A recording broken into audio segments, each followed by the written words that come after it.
Meownet. Have you wanted to make a sliding door in Meownet, but you just don't know how?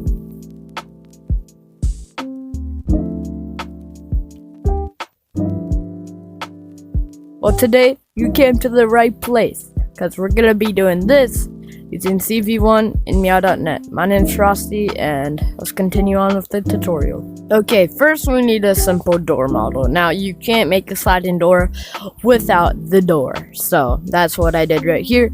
You can make it the worst you can possibly make it. It does not matter.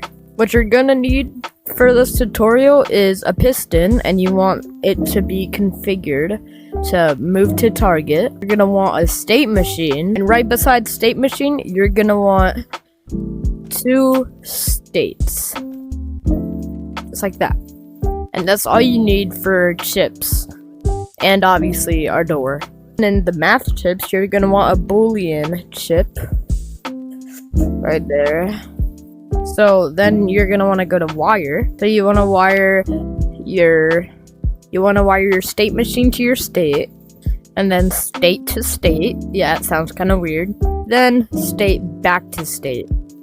On our Boolean chip, you're gonna want to wire it to the thing that connects the state machines. So now you want to get your piston and wire the golden pin to the door. Then we want to get on our state machine the red val1 to the red on and off on our piston, and then green pin to green pin and blue pin to blue pin. Then we're gonna want to configure our state value, put it to 1. So then val2, this will be our speed, so I'm going to put that to, let's just say 45. And then on value 3, I'm gonna put 245.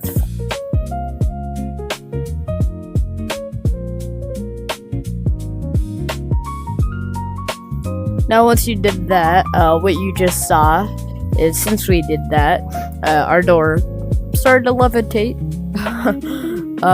Yeah, so that's how you know it works. Now by everything we did in this one, in this state, we're gonna want to basically do the opposite in this one, so like negatives.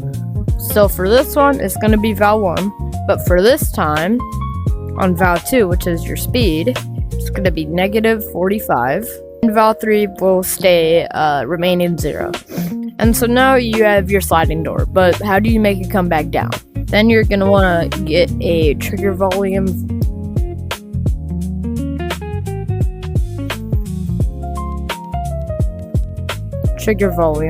Then we're just going to place it here. Then we can just scale it, make it big, down to the ground.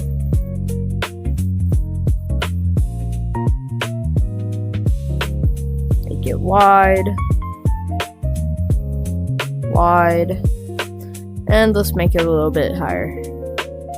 So then on our Boolean chip, red pin on our Boolean chip, put it to the green chip, green pin on our trigger volume, and then on the very bottom of the activate on our 2 states, you want to wire that to our green chip on our, see, now it's going down. And that's all you need to do. And this is a sensor door, so you don't need any buttons for this. So the reason we made the trigger volume is for goes up when I walk through it, because yep, see, and then when I get out, it's just, we can make this a bit bigger. You don't need to, but I am in this case.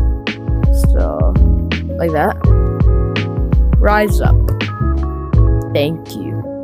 It's kind of like that one level on Io Lost Schools. Yeah, that's what it reminds me of. Then it goes back down. Super cool.